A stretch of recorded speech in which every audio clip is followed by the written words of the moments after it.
Vicepresidenta Ejecutiva de Servir, en varias entrevistas, decir que no sabemos cuántos servidores públicos hay en el Perú. Las estimaciones van alrededor de 1 millón, en realidad usa una u otra base de datos de las que hay disponibles. Los estimados nos van a arrojar que gruesamente hay 1 millón de servidores trabajando en el Estado.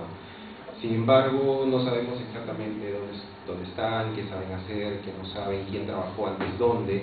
No hay un registro nacional y eso es uno de los temas pendientes en los que está trabajando la Autoridad Nacional de Servicio Civil. Sin embargo, estas bases de datos nos permiten arrojar algunos, por lo menos estos 2 cuadros que voy a presentar. El primero, que más de 2 tercios de los servidores públicos cuenta con estudios superiores. Es decir, el perfil del servidor público, y vemos aquí en los totales, menos 60% tienen algún nivel de estudios superiores. Y es más, si miramos cuántos están en el grupo ocupacional de profesionales, casi todos, ¿no? La segunda columna, donde están los de superior universitario y los de posgrado, los colores amarillos y verdes, casi todos cuentan con este tipo de estudios.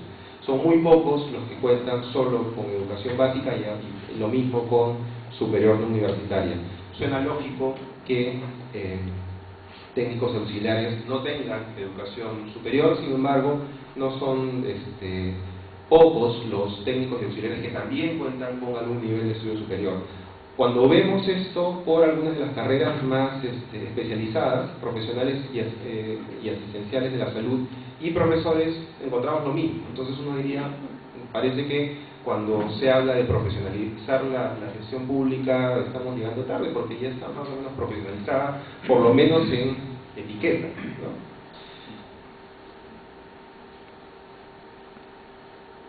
Y hasta que ya aprendo a hacer esto, va a pasar al revés.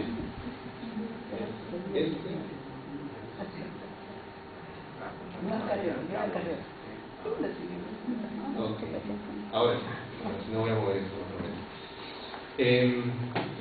Y un tema adicional que me pareció importante si es que queremos hablar de dotación y asignación de recursos humanos del Estado. 1/5 de los servidores públicos estaría programado para jubilarse en la próxima década. Eso no es un número despreciable. En términos de profesionales hay una cantidad bastante importante, más de ese 20% incluso. Si agarramos la data que tenemos aquí, tenemos que ya pensar en ese recambio generacional. Y además, esto es parte de lo que se ha dicho durante el día.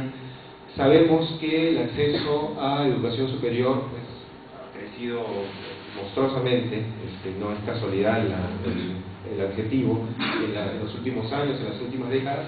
Comparando 1972 el censo con el censo del 2005, en el 72 teníamos 1% de la población que tenía acceso a educación superior, en el 2005 es el 20%, 1 de cada 5.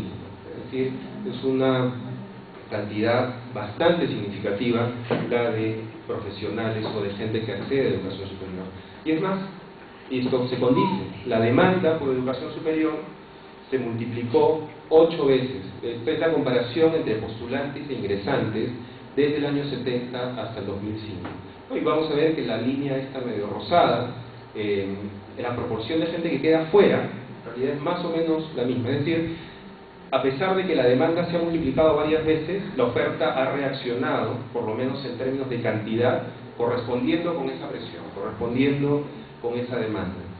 Y sin embargo, como supongo a lo largo del día se ha dicho, crece la oferta, y ahora vamos a entrar ya más específicamente, crece la oferta incluso en posgrados e incluso en temas que antes no eran vistos como parte de las carreras, en temas de gestión pública, pero la calidad es muy dispar. Nosotros hicimos, como parte del trabajo de Servir, un análisis y un estudio de las maestrías que se ofrecen en temas públicos. Encontramos 239 maestrías solo en 8 departamentos del país. Cuando uno empezaba a revisar ya las características de esas maestrías, le comentaba a Sergio en el taxi, uno puede ver que hay algunas universidades donde se ofrecen 3 o 4 especialidades muy específicas, ¿no? Regulación en temas energéticos, regulación en temas de telecomunicaciones, y cuando uno ve la plana docente ve que son los mismos profesores y uno o dos cursos que se diferencian muy especializados, y esa es la gran diferencia entre un posgrado y el otro, ¿no? Entonces, la calidad es muy dispar. Si vemos a nivel de cifras, incluso uno más o menos tendría una idea de cuánto cuesta financiarse una maestría de calidad.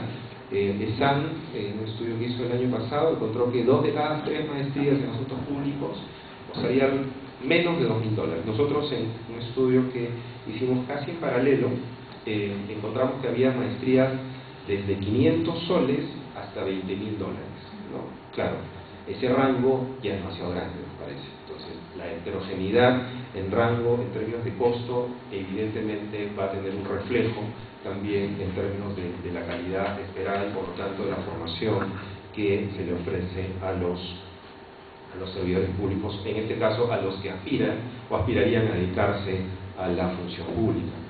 Y esto tiene evidentemente un impacto o un resultado también en el desempeño de las personas. A lo largo de este año, Servir inició una serie de evaluaciones de conocimientos de los servidores públicos. Hicimos una evaluación de los operadores del Sistema Nacional de Inversión Pública entre noviembre y marzo, y entre septiembre y octubre, en realidad alrededor de 4 o 5 semanas, hicimos una evaluación de los operadores de las compras públicas, solo de conocimientos. Es una primera etapa. Del próximo año esperamos empezar a evaluar con instrumentos un poco más sofisticados competencias. Esos fueron exámenes de modo virtual, alternativa múltiple, acceso remoto. La gente daba la prueba en su propio sitio de trabajo. Se encargó a especialistas en inversión pública primero y luego en compras públicas a armar un banco de preguntas que partió de un perfil que definimos con especialistas de los 3 niveles de gobierno y de los sectores más importantes que concentran en el gasto público. Y se armó un perfil del cual extrajimos la parte relacionada con conocimientos, y esos conocimientos esperados para los servidores públicos que se dedican a la inversión pública y a las compras públicas, se volteó un banco de preguntas que se encargó a especialistas en el tema. Y esto además se corrió a través de un algoritmo que era una fórmula que hacía que al servidor público formulador de proyectos del gobierno regional de Pasco solo le tocaran 20 preguntas relacionadas con los formuladores de proyectos del gobierno regional, y al evaluador de proyectos del Ministerio de Agricultura solo le tocaran preguntas de ese tipo para el sector de agricultura de gobierno nacional. Entonces, este algoritmo, que permitía además que no hubieran 2 pruebas iguales, lo cual nos facilitaba la función de estar controlando exámenes o algo por el estilo, no había mucho incentivo a copiarse, que el examen del vecino era completamente distinto al que uno podía tener, pero con las preguntas adecuadas, generó esos resultados. Al final de la prueba, de las 20 preguntas, le hicimos algunas preguntas específicas a modo de encuesta a los evaluados. Le preguntamos si habían tenido alguna capacitación en los últimos 2 años, quién la había financiado, bajo qué modalidad, cuál había sido el proveedor y cuál era la apreciación que tenían de la capacitación que se les había dado. Como pueden apreciar en este cuadro, las diferencias en el caso de inversión pública, que son las columnas en azul, es casi despreciable entre quienes no recibieron capacitación y recibieron más de 200 horas, ¿no? Estas, no voy a explicar. Acá no hay prácticamente una diferencia, y la línea, el eje de las abscisas, lo que marca es el porcentaje de aciertos. Como son 20 preguntas, en realidad es lo mismo, porque el 50% son 10 aciertos, 60 son 12 aciertos. Entonces, la diferencia entre quienes no han recibido capacitación en los últimos 2 años y quienes recibieron más de 200 horas es casi de una pregunta nada más, en términos de conocimientos. Y la diferencia entre quienes hicieron una maestría y los que en los últimos 2 años solo recibieron una charla es no hay ninguna diferencia en términos de conocimientos entre los que se esforzaron por hacer una maestría y quienes no recibieron ninguna capacitación. Entonces eso es dramático, ¿no? En el caso de compras públicas sí se encontró alguna diferencia mayor. En el caso de inversión de compras públicas, el sistema de capacitación está bastante más desarrollado, incluso hay capacitadores certificados. Entonces se esperaba que los resultados fueran igualmente mucho más significativos.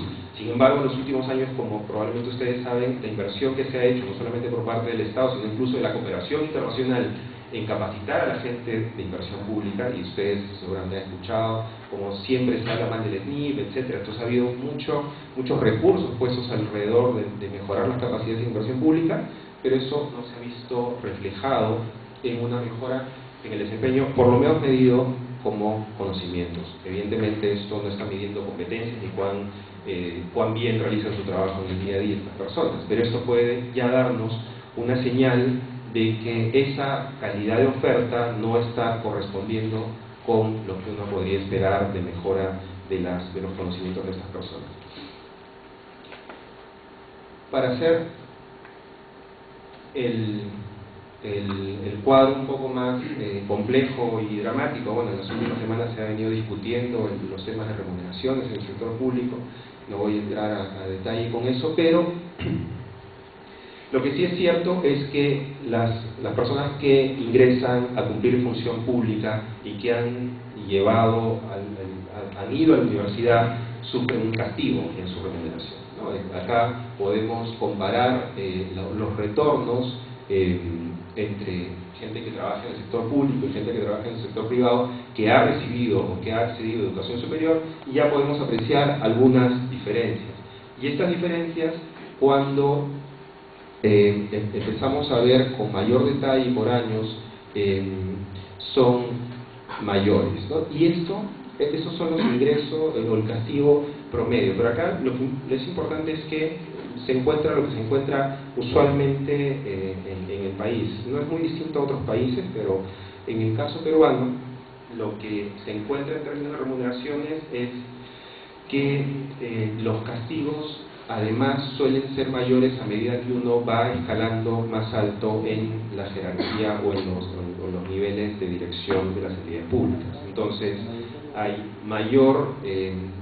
una persona que accede a educación superior y luego opta por cumplir función pública, lo hace sabiendo que tiene que sacrificar parte de la remuneración.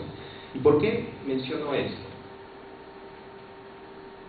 Porque, como vamos a ver enseguida, vamos a hablar de competencias, vamos a hablar de carreras, pero si nosotros pensamos en que, de pronto poniéndonos casi de planificación rusa, que queremos en los próximos 20 años formar 500 especialistas en regulación de temas energéticos, la pregunta sería, ¿el Estado estaría, probablemente si pone los fondos suficientes, estaría en capacidad de formarlos, mandarlos a algún país donde haya especializaciones, etcétera, pero luego estaría en capacidad de atraerlos al Estado?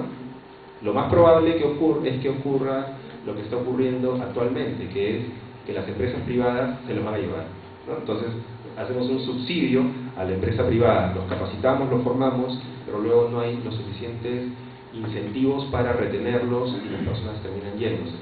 Hace pocos días estuve conversando con la gente de SUNAC, que está discutiendo cómo mejorar su carrera. Como ustedes saben, SUNAC fue una de las islas de modernidad durante los 90 y generó una carrera con algunos elementos muy importantes, ¿no? Atrajo jóvenes profesionales, hizo que estos jóvenes profesionales además empezaran desde los puestos más bajos y trabajaran empezando en provincias, de modo que casi todos los que empezaron a trabajar en los 90 han tenido algún paso, por lo menos en un departamento distinto de Lima, se han formado en las diferentes funciones que cumplen los trabajadores de la Superintendencia Nacional de Administración Tributaria, y ahora que están formados, dado que las remuneraciones no son competitivas, se los están llevando. Entonces se convierte esto en una puerta giratoria donde no tenemos capacidad de retener al talento dentro del Estado. Ahora, esto hay que enmarcarlo además dentro de un concepto y una perspectiva de objetivos nacionales y políticas estratégicas. Entonces me he permitido recordar lo que dice el plan bicentenario que propone el CEPLAN. El CEPLAN propone estos objetivos nacionales al 2021, donde tenemos una economía competitiva con alto empleo y productividad,